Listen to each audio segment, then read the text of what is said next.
Welcome to my channel. ಭಾಗ 10. ಕಮಲಮ್ಮನ ಮೌನ ಯುದ್ಧ. ಕಾಫಿ ಘಟನೆ ಆಗಿ 3 ದಿನ ಆಯಿತು. ಮನೆಯಲ್ಲಿ ಯುದ್ಧ ನಿಂತಿಲ್ಲ, ಬರೀ ಸದ್ದಿಲ್ಲದೆ ನಡೆಯುತ್ತಿದೆ. ಕಮಲಮ್ಮ ಸತ್ಯ ಜೊತೆ ಮಾತು ಬಿಟ್ಟರು. ಬೆಳಗ್ಗೆ ಏಳೋದು, ಸ್ನಾನ ಮಾಡೋದು, ದೇವರ ಪೂಜೆ ಮುಗಿಸಿ ರೂಮ್ ಸೇರಿಕೊಳ್ಳೋದು, ಊಟ ಟೇಬಲ್ಗೆ ಬರೋದೇ ಇಲ್ಲ.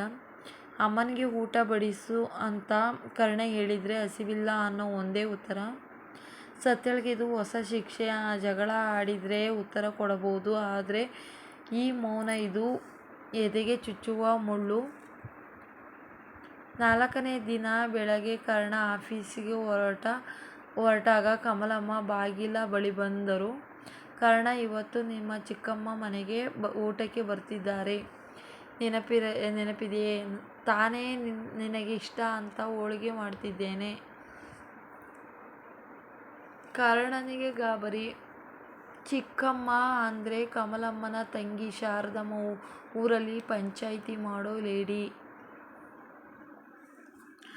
ಅಮ್ಮ, ಸತ್ಯ ಕೂಡ ಅವಳಿಗೆ ರಜೆ ಕೊಡು. ಇವತ್ತು ಕಮಲಮ್ಮ ಮಾತು ಕತ್ತರಿಸಿದರು. ಹೊಸ ಸೊಸೆ, ನಾಚಿಕೆ ಆಗುತ್ತೆ, ನಾನೇ ಎಲ್ಲ ನೋಡ್ಕೋತೀನಿ. ಸತ್ಯ ಹಾಲಿನಿಂದ ಕೇಳಿಸಿಕೊಂಡು ಬರುತ್ತಿದ್ದಳು. ಎದೆ ಧಸಕು ಅಂದಿತು. ಮನೆಯಲ್ಲಿ ಕಾರ್ಯಕ್ರಮ ಅಂದ್ರೆ ಸೊಸೆಗೆ ಆಹ್ವಾನ ಅಲ್ಲ.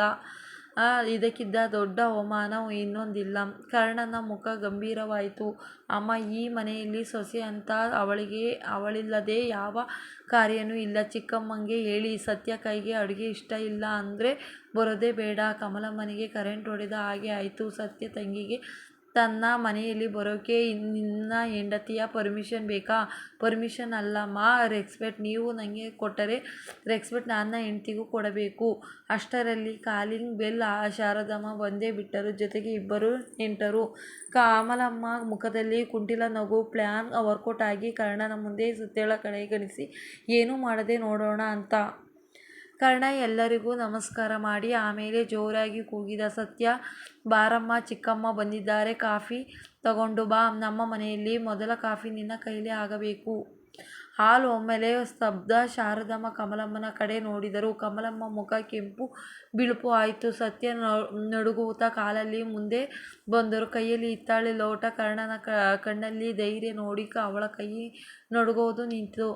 ಕಮಲಮ್ಮ ಸೋತು ಕೂತರು. ಮೌನ ಯುದ್ಧದಲ್ಲಿ ಮಗ ಮತ್ತೆ ಹೆಂಡತಿಯ ಕಡೆ ನಿಂತ. ಅಂದ್ರೆ ಶಾರದಮ್ಮ ಸುಮ್ಮನೆ ಬಂದಿರಲಿಲ್ಲ. ಬ್ಯಾಗ್ ನಿಂದ ಒಂದು ಹಳದಿ ಲಕೋಟಿ ತೆಗೆದು, ಅಕ್ಕ, ಕರ್ಣನ ಜಾತಕ ತಂದಿದ್ದೇನೆ, ಹುಡುಗಿ ಜಾತಕ ಸರಿ ಹೊಂದಲ್ಲ ಅಂತ ಜೋಸಿಯರು ಹೇಳಿದ್ದರು, ನೆನಪಿದೆಯಾ? ಸತ್ಯಳ ಕೈಯಿಂದ ಕಾಫಿ ಲೋಟ ಜಾರಿ ಜಳಕ್ ಅಂತ ಸದ್ದು. ನೆಲಕ್ಕೆ ಕಾಫಿ